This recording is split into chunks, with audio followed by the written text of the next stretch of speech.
Bueno, buenos días. Damos inicio al viernes académico de hoy. Quiero presentarles a la doctora Mary Mercedes Escobar Rubio. Ella es oftalmóloga de la Universidad de Buenos Aires, oftalmóloga pediatra de la Foscal, hizo medicina en la Universidad Libre y hoy en día es docente de nuestros residentes en la Universidad Javeriana y de los residentes de la Universidad del Valle. Para el día de hoy he preparado esta charla que considero que va a ser bastante especial. Muchas gracias, Mary. Muchas gracias, doctora. Buenos días a todos. Muchísimas gracias por la invitación. El día de hoy vamos a hablar sobre el celular como aliado en la oftalmología. Bueno, vamos a hacer un breve contenido en donde vamos a hablar sobre una introducción y el contexto de por qué necesitamos o por qué es útil el celular para las fotografías en nuestra consulta. Vamos a hablar sobre las técnicas de la captura, tanto en segmento anterior como en segmento posterior, cuáles son las patologías que son diagnosticables, qué herramientas tenemos tanto de inteligencia artificial como de aplicaciones, cuáles son las limitaciones y la ética que tenemos que tener en cuenta y unas conclusiones. No tengo ningún conflicto de interés. Perdón un Bueno, segundo, entrando un poco ¿podrían en organizar el contexto, video del podemos decir conferencista? que en 1851 von Helmholtz desarrolló el oftalmoscopio directo y en sus investigaciones él observó que la pupila normalmente aparecía negra, pero bajo ciertas circunstancias aparecía roja y emitía luz. Y esto lo convenció de que la luz emitida no era más que luz reflejada. Sin embargo, adelantándonos un poco a sus predecesores, él analizó cómo las imágenes eh, él analizó cómo las imágenes formaban imágenes ópticas e intentó obtener una imagen del fondo de ojo diseñando pues un instrumento que le permitiera colocar su propio ojo directamente alineados con los rayos de la luz que entraban y salían del ojo. Para esto él utilizó tres cubreobjetos, con lo cual logró como un espejo para reflejar la luz y poder ver la retina y así poder observarla con detalle. Un poco más adelante, en 1886, se describió la primera fotografía del fondo de ojo en humanos vivos gracias a Jackman y Webster, lo cual usaban un espejo de oftalmoscopio y una exposición de 2 minutos y medio. Sin embargo, estas imágenes eran demasiado borrosas.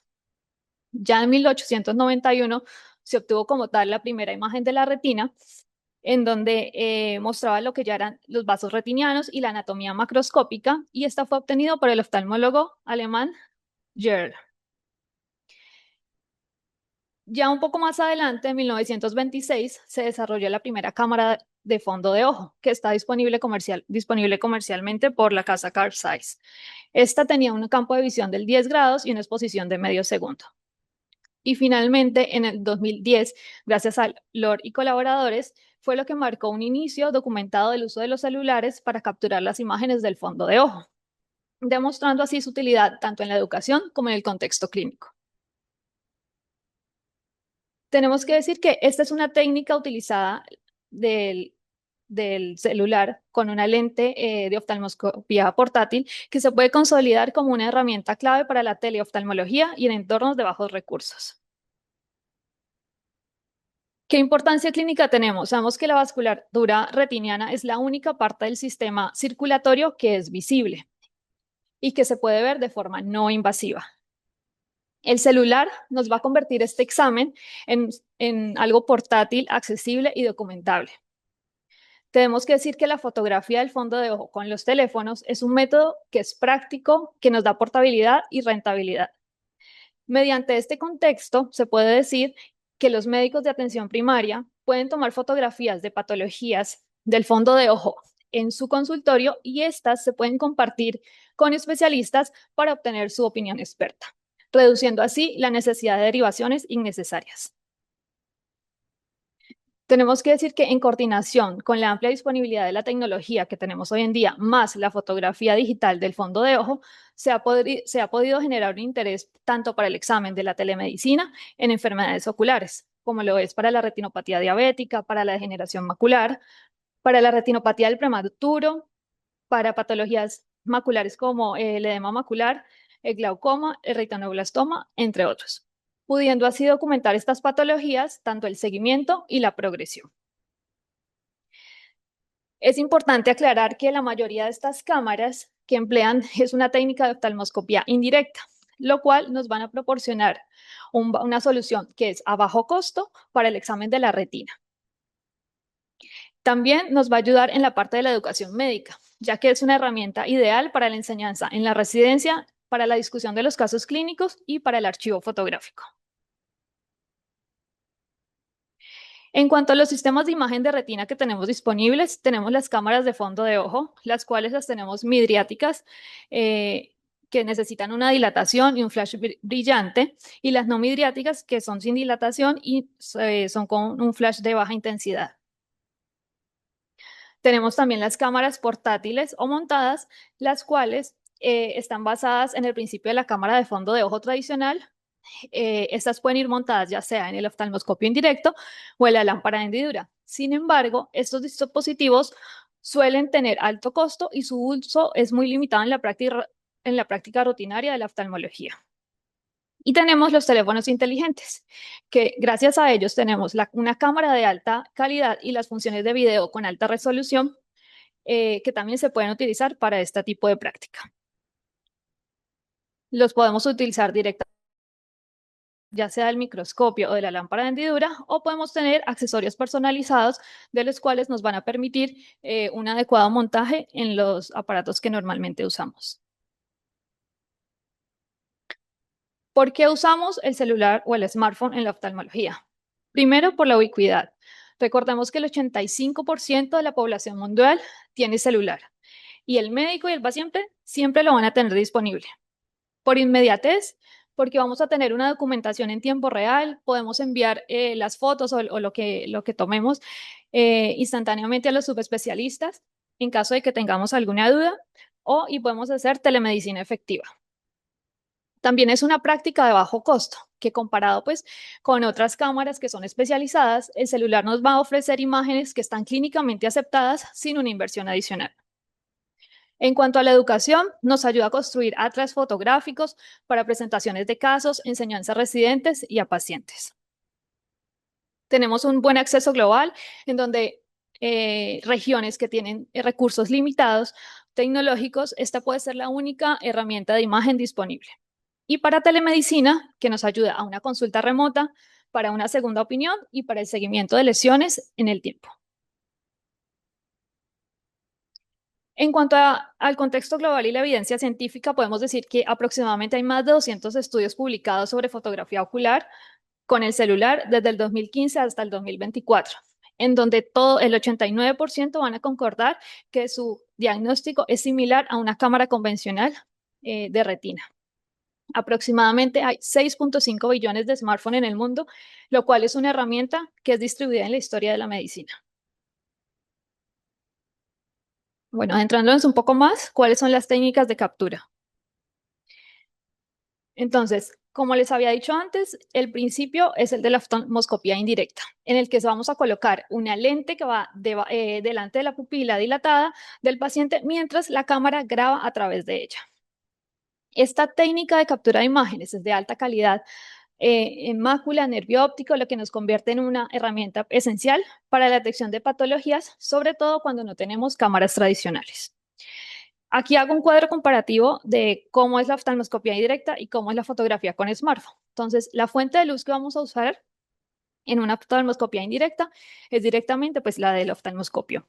El sistema de imagen es el ojo de examinador, vamos a usar una lente de 20-28, vamos a tener el tipo de imagen que va a ser real, invertida y aérea, y no vamos a tener un registro de estas imágenes. En cambio, con la fotografía con el celular, vamos a usar la fuente de luz, va a ser el flash, el sistema de imagen va a ser la cámara del teléfono, vamos a usar igualmente la lente, el tipo de imagen va a ser real e invertida, pero va a ser capturada en pantalla, lo que nos va a permitir tener un registro o un video y va a ser almacenada digitalmente. Y el principio base es idéntico, simplemente que se va a reemplazar el ojo por la pantalla. Aquí tenemos una comparación del principio óptico de la oftalmoscopía indirecta y con la fotografía del fondo de ojo en el teléfono. Entonces, en la primera imagen vamos a ver que en amarillo vemos como todos los rayos de la luz van a iluminar desde la fuente que en este caso sería el oftalmoscopio, van a atravesar la lente, ingresan al ojo y en azul vemos estos rayos regresan y se forma la imagen invertida, ¿Cómo? que es la que nosotros vemos como examinadores. Uy, Y en la imagen B vemos el mismo caso, cómo ingresa la luz, en este caso siendo la fuente el flash del celular, pasa a través del lente y sale la imagen invertida y observamos en la pantalla del celular. En cuanto a la técnica y el posicionamiento, lo primero es dilatar la pupila, como hacemos siempre, con tropicamida fenilefrina, esperamos 20 a 30 minutos. Lo recomendable siempre es tener una pupila mayor de 6 milímetros, que es ideal para tener una mejor imagen. Debemos configurar el teléfono, abrir la cámara, colocarla en modo video y activar el flash continuo.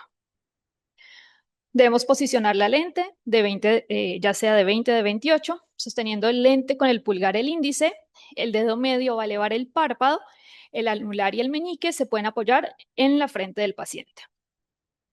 Debemos ajustar la distancia focal, debemos mover el teléfono ya sea de adelante hacia atrás para que el fondo llene el área de la lente en la pantalla y recordar que la imagen es invertida. Y debemos luego capturar las imágenes. Lo ideal siempre es grabar un video. Para magnificar debemos acercar el celular y alejar la lente y para tener un mayor campo debemos alejar el celular. Y posteriormente explorar todos los 4 cuadrantes, pidiéndole al paciente pues, que dirija su mirada, igual que cuando hacemos una oftalmoscopía indirecta. Como les decía, siempre es importante mantener una distancia constante entre la lente y el teléfono y entre la lente y la córnea del paciente. Se recomienda más o menos 5 centímetros para una lente de 20 para localizar bien el reflejo rojo y poder hacer el buen enfoque. El modo video es fundamental para luego realizar capturas de pantalla, ya que suele ser mucho más eficaz que intentar tomar fotografías directamente debido pues, a la dificultad que vamos a tener por el enfoque.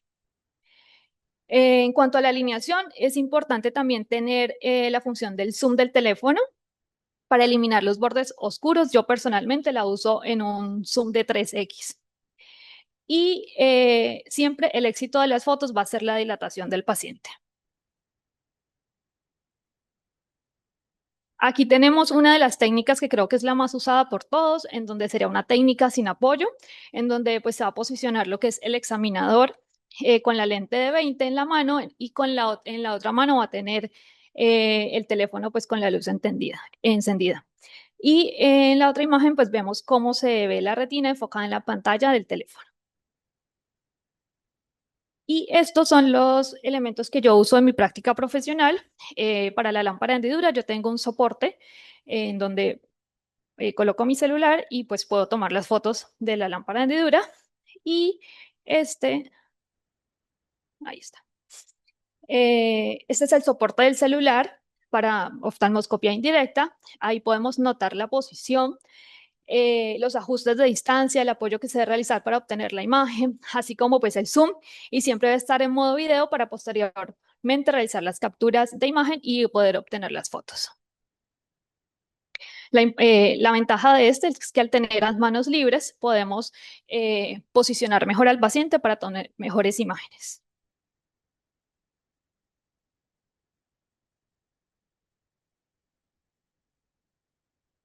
¿Cuáles son los problemas comunes y las soluciones que podemos tener? Entonces, uno de los primeros problemas es la dificultad para ajustar la distancia focal. Entonces, para esto debemos practicar primero. Se recomienda realizar prácticas en los ojos de modelos. También podemos usar aplicaciones que nos van a ayudar a bloquear lo que es el enfoque.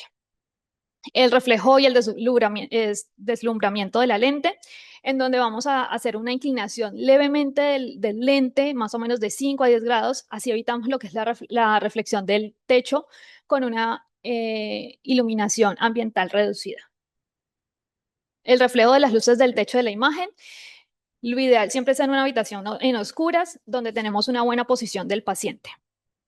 Si la cámara está desalineada o no está centrada con el lente, generalmente la cámara suele estar en la esquina, entonces tenemos que compensar la posición del teléfono al usar el adaptador. Y si tenemos una imagen borrosa o sin foco, entonces debemos evitar lo que es el movimiento excesivo, buscando el apoyo en una superficie firme. En este caso nos podemos apoyar de la frente del paciente y siempre usar el modo grabación, ya que nos va a dar más estabilidad. Para una calidad de imagen y la facilidad para enfocar la retina, debemos siempre ajustar la distancia de la filmación y esto va a depender de tres factores. Primero, la ubicación de la lente, de la cámara en la posterior del teléfono y la ubicación del flash en relación con el objetivo de la cámara.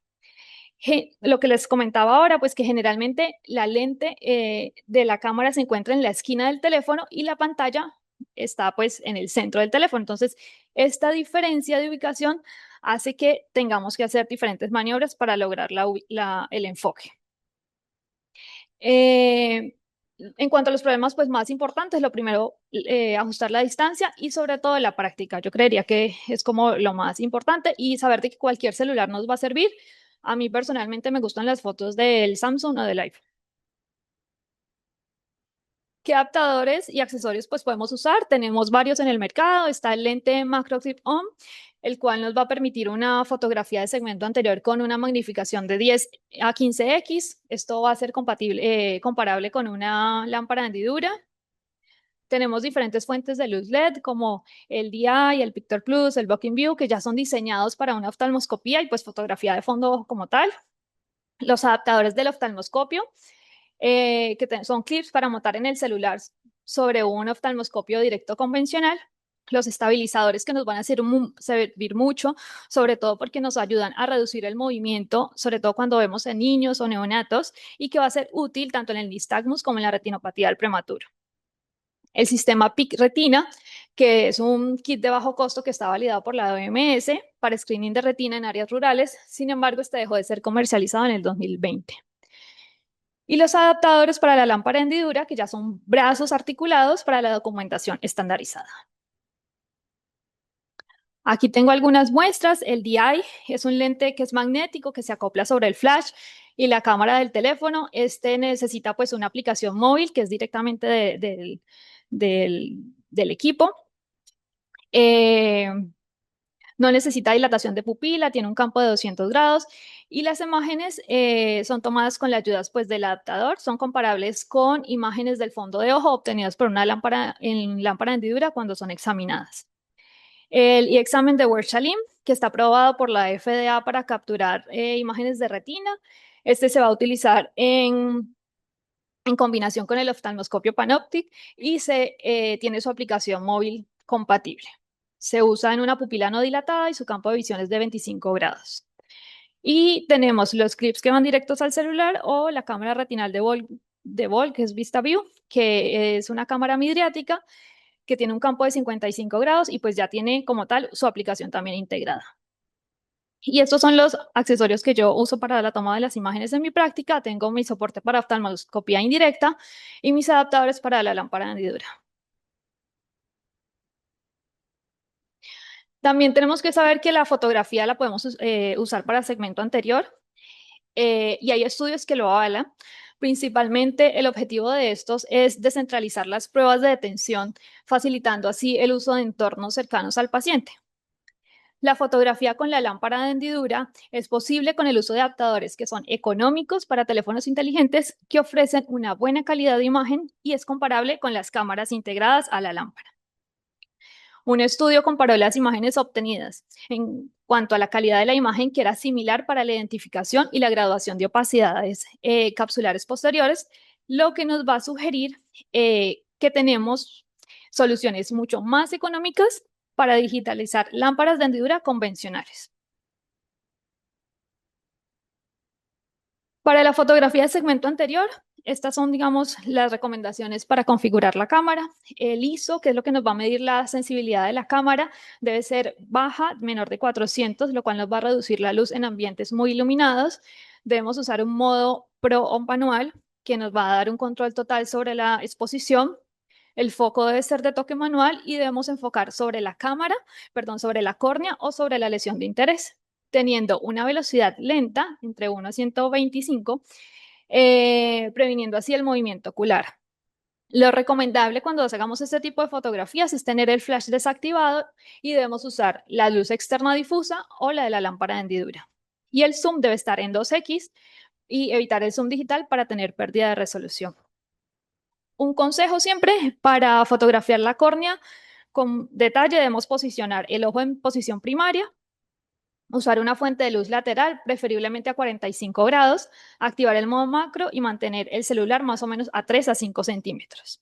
Si tenemos lesiones pequeñas, usar retroiluminación, que nos va a dar un mejor contraste, y siempre tener una foto en el eje visual y al menos en una posición en movimiento.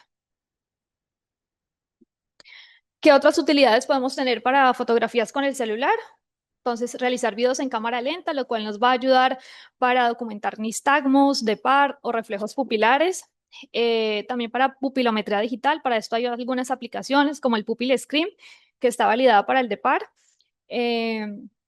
Para hacer cover and cover test, podemos hacer un video frontal en cuando vamos a documentar los desvíos oculares, que es muy útil pues en pediatría y para el seguimiento de la oftalmología, sobre todo en los casos de la telemedicina. El Hirschberg fotográfico, que colocamos una luz frontal a 33 centímetros, donde nos vamos a documentar una simetría del reflejo corneal. El modo noche o video, que nos va a ayudar a capturar los reflejos con la linterna, nos ayuda a identificar leucocorias útiles para el diagnóstico de patologías como el retinoblastoma, el catarata o el glaucoma congénito. Y para los análisis de movimiento también hay aplicaciones que son especializadas que nos van a permitir realizar trayectos del nistagmus desde videos desde el celular. ¿Cuáles son las patologías que podemos diagnosticar? Entonces, en cuanto a superficie ocular y segmento anterior, lo podemos utilizar para cualquier patología, entre ellas para pterigio, donde vamos a evaluar el grado, la vascularización, la extensión. Si podemos hacer también el seguimiento, ya sea pre o postoperatorio. Lo recomendable siempre es hacer una foto con una luz difusa. Si tenemos pacientes con queratocono, para poder documentar la protrusión corneal, las estrías de Vogt, el anillo de Fleischer, siempre con retroiluminación. En caso de una úlcera corneal, donde podemos hacer el control o el seguimiento de la extensión, de la profundidad, si tenemos infiltrados adyacentes, también podemos hacer fotos con fluoresceína y azul de cobalto. Si tenemos un paciente con catarata, donde podemos hacer una clasificación aproximada para documentar pues, la opacidad de la catarata, del cristalino. En el caso también en párpados lo podemos utilizar si tenemos patologías como la blefaritis o el demodex, donde vamos a hacer un enfoque a nivel del marco palpebral, donde evaluamos los collaretes, los cilindros, si hay telangiectasias. En el caso de melanomas coroidales podemos ver las lesiones pigmentadas ya sea en el iris, en el cuerpo ciliar, podemos documentar los bordes, la vascularización. En pacientes con ifema, medir el nivel de sangre en la cámara anterior y para su seguimiento de su evolución con una foto diaria. Y en conjuntivitis, donde evaluamos el tipo de secreción, si hay papilas, si tenemos folículos, si tenemos quemosis, y podemos hacer también una diferenciación ya sea clínica y también para el seguimiento. En cuanto a patologías del segmento posterior, tenemos para evaluar el edema macular, donde vemos que hay un diagnóstico indirecto porque vemos un reflejo, cambios en el reflejo foveal. Sin embargo, hay que saber de que el OCT va a seguir siendo el gol estándar. Glaucoma, donde vamos a evaluar el nervio óptico, vemos la relación copa-disco, vamos a ver asimetrías, vamos a ver hemorragias discales que podemos pues documentar. En una generación macular vamos a evaluar ya sea la seca o la húmeda, donde vamos a ver drusas que son fotografiables, o podemos también ver alteraciones del epitelio pigmentario. En el caso de un nevus, el seguimiento fotográfico, sobre todo para ver si hay cambios a nivel de sus bordes, si tenemos pigmento naranja, si tenemos cambios en su altura. En la leucocoria, como les mencioné anteriormente, donde vamos a ver el reflejo blanco pues, en los niños, que es un screen pues, muy importante hoy en día. Para la obstrucción de rama, también si tenemos áreas de hemorragia, de isquemia, y podemos hacer el seguimiento pues, de los exudados. Para retinopatía del prematuro, donde vamos a valorar ya sea el estadio, vamos a valorar su seguimiento, la evolución. Y para corioretinitis, para también evolución, seguimiento y identificación de las lesiones. ¿Qué herramientas de inteligencia artificial y aplicaciones tenemos? Hay varias que ofrecen, pues, para poder ajustar la configuración de la cámara, ya sea lo que es la exposición, la intensidad de la luz, el enfoque manual, el zoom. Estas son algunas que están descritas en la literatura. Yo personalmente uso MicroRec, ya que esta me va a dar ya almacenamiento de los datos del paciente y para sincronizarlo, pues, en la nube. Hay otras aplicaciones y software de análisis. No tengo experiencia en el uso de esos, pero pues me parece importante traerlas. Está el ProCámara, que es una aplicación donde nos ayuda a controlar los parámetros de imagen. El DI, que era lo que hablábamos, que era el aparato que estaba integrado con la aplicación, que es útil para almacenamiento y envío. El Peak Acuity, que nos va a medir, es una aplicación para medir la agudeza visual. Tenemos también el IR, que es un sistema impulsado por inteligencia artificial que va a estar diseñado para automatizar y acelerar la detección de la retinopatía diabética, analizando una fotografía en menos de 20 segundos, evaluando la gravedad y las lesiones retinianas. Al igual que el IDXDR, que es un sistema también de inteligencia artificial que nos va a detectar precozmente y diagnostica automáticamente los signos de retinopatía diabética por imágenes de retina.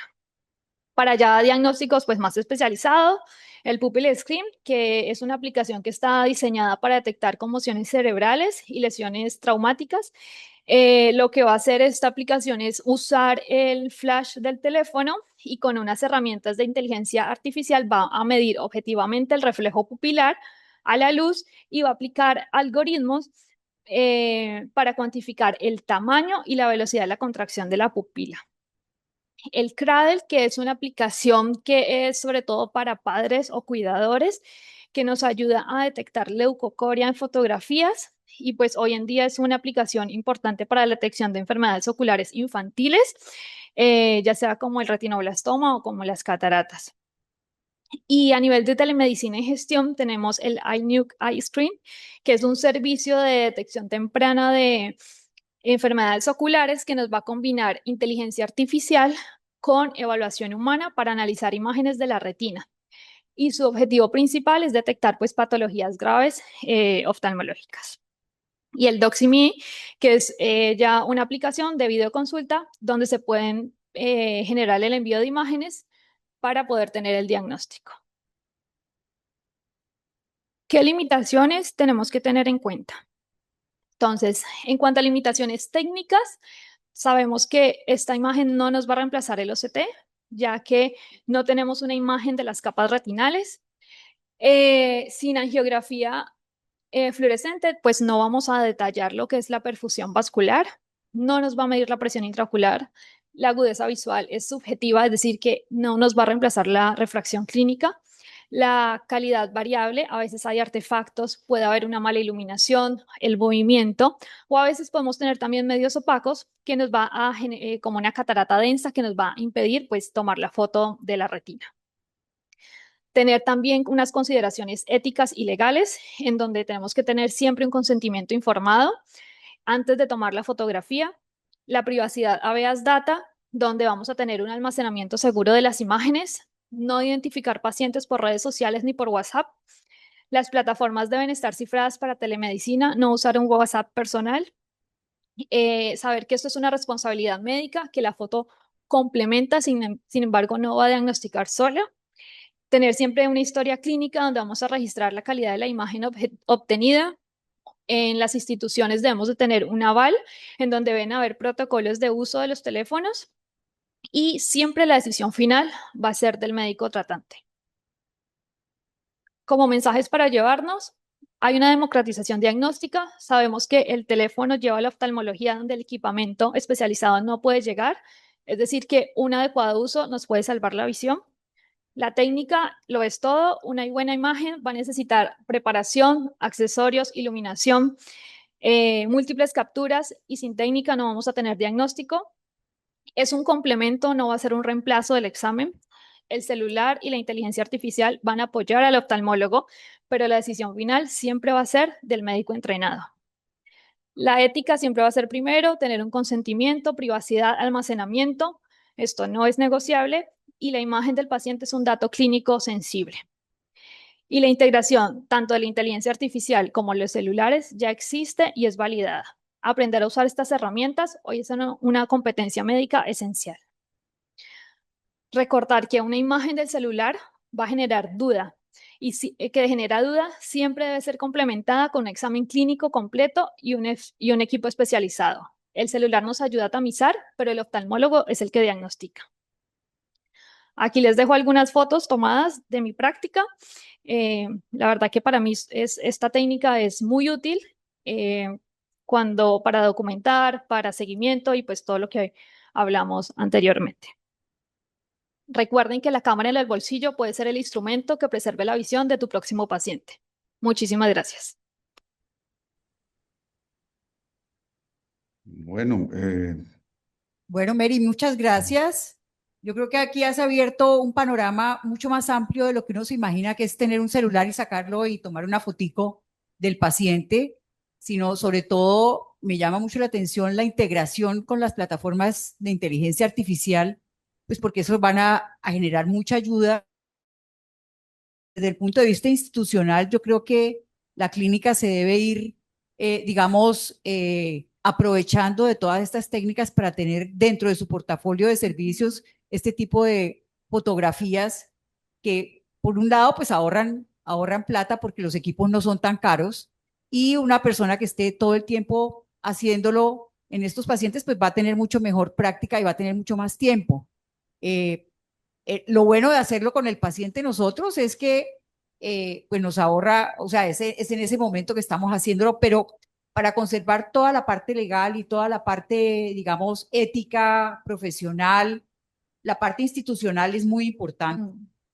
Yo no sé si alguien tiene más preguntas desde el punto de vista práctico en el uso de los aparatos, de los lentes. Doctora, muchas gracias por la charla. Yo quería preguntarle dónde consiguió los adaptadores para la lámpara, para la oftalmoscopía indirecta. Bueno, yo los pido por internet. La verdad, pues, eso pues tiene como una historia.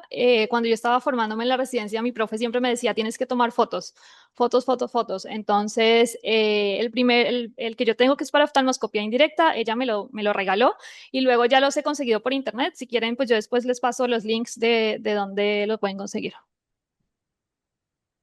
De estos, digamos, eh,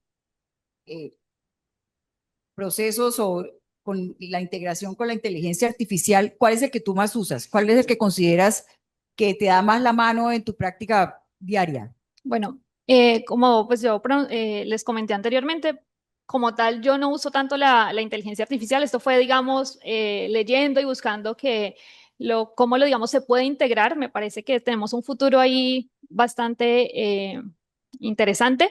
Yo personalmente lo que hago es tomar las fotos, las guardo en mi carpeta y las tengo es como para mi récord, pero digamos, no sabía mucho sobre todas las aplicaciones que había hasta que de hecho realicé la charla, que me pareció súper importante. Doctora, excelente charla, muchas gracias. Yo creo que también es una herramienta en el diario vivir de nosotros para documentar cosas como, por ejemplo, neus en conjuntiva, lesiones pequeñas que después pueden cambiar y uno no tiene cómo mirar ese cambio sutil, de pronto le sirve para ese tipo de lesiones que en un caso pues extremo puede servir para un problema de defensa legalmente. Hay preguntas de la parte de la audiencia en el Zoom. sí, yo quisiera hacer un par de comentarios que derivan en preguntas. Hace, hace un tiempo, no me acuerdo cuánto, con Denis, tal vez cuando Denis estaba haciendo el fellow. Bueno, quería comentar un par de experiencias. Una es que, o en conjunto con la No parte se de oye bien. investigación. ¿Ah? ¿No se oye? Ahí ya. En Ahora conjunto con la sí. parte de investigación de Javeriana y con Denis Anaya, quisimos desarrollar un aparatico que fuera barato y sencillo de manejar. Era básicamente un tubo parecido a muchos de los artefactos que mostraste para facilitar la toma de fotos con el celular por parte del médico general. Yo siempre he sostenido que el médico general con el directo hace muy poquito diagnóstico y la esperanza era que si desarrollamos un aparato que estuviera por los lados de los $200, no más, pues se podía popularizar entre los médicos. Se hizo y se diseñó y realmente salía barato, pero lo que encontramos era que requería un entrenamiento largo, prolongado, se requería un tiempo. Pues Denis se dedicó a entrenarse y tomó muy buenas fotos y de hecho hicimos un website que se llama iSmart Photo, ¿sí? Y que está linkeado ahí en Retina Cali, donde hay una buena cantidad de fotos muy buenas tomadas con el celular, como para probar que la cosa sí funciona. Pero hicimos pruebas con estudiantes a ver qué tan rápido aprendían o qué tan fácil lo hacían y encontramos que no.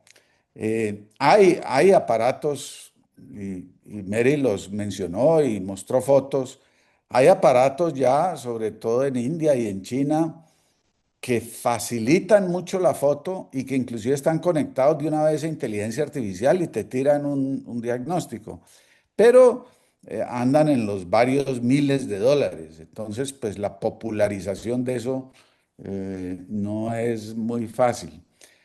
Yo creo que todavía estamos por pendientes de que ocurra un paso tecnológico adicional que abarate la cosa y de verdad la popularice. Y la otra experiencia que tuvimos fue en pandemia. Como hubo tanta consulta a distancia, a veces le decíamos al paciente, mándeme una foto, y las fotos eran muy malas. Entonces hicimos un website que se llama Sanarap, también está linkeado en Retina Cali, y ahí cuando ustedes tienen una consulta digital a distancia de un paciente, lo pueden referir ahí para que se haga ciertas cosas del examen básico, entre otras una foto bien hecha, y encontramos que con eso podíamos avanzar mucho más en el diagnóstico, si lográbamos instruir al paciente. Entonces, esa instrucción está en Sanarap y yo hasta el sol de hoy la uso cuando algún paciente de afuera o un paciente que no puede venir me pregunta cosas o quiere que yo le ayude a distancia, le digo, haga, consulte este sitio, tomes esos datos y entonces ahí sí podemos hablar. De manera que hay un camino todavía. Muchas gracias, Mary, por recordarnos este tema y abrir los ojos. Y yo creo que el futuro está en que se abaraten y que estén conectados a inteligencia artificial, de manera que el médico general o el oftalmólogo tomen con un aparato sencillo una foto y eso ya le tire un diagnóstico preliminar y ahí se decida si se orienta hacia un especialista o no. Muchas gracias, muy buena la charla.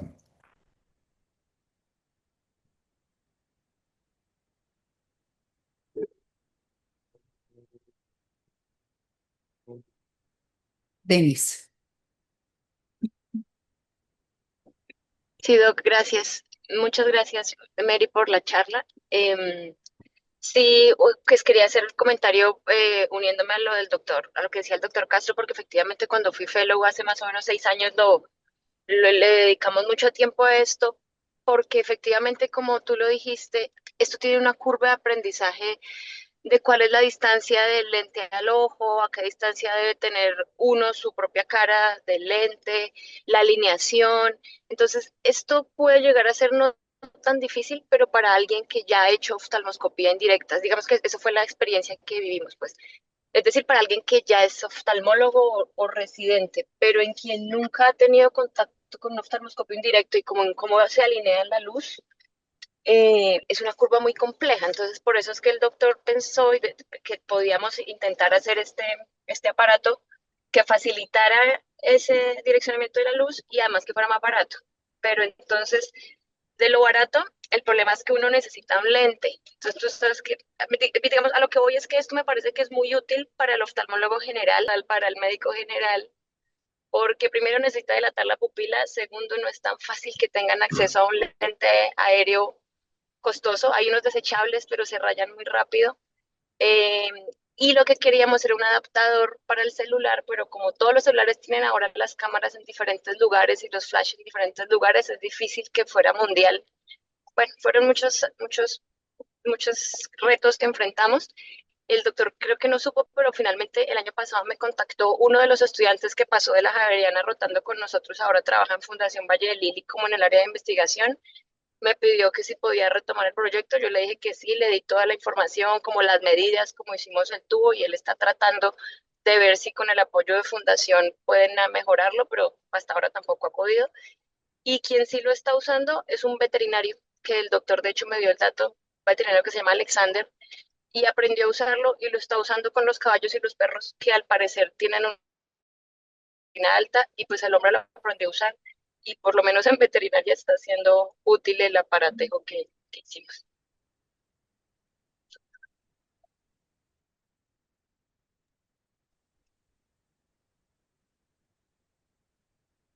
Muchas gracias, Denis.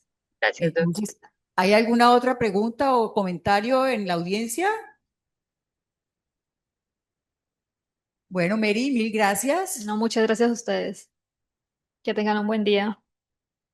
Muchas gracias.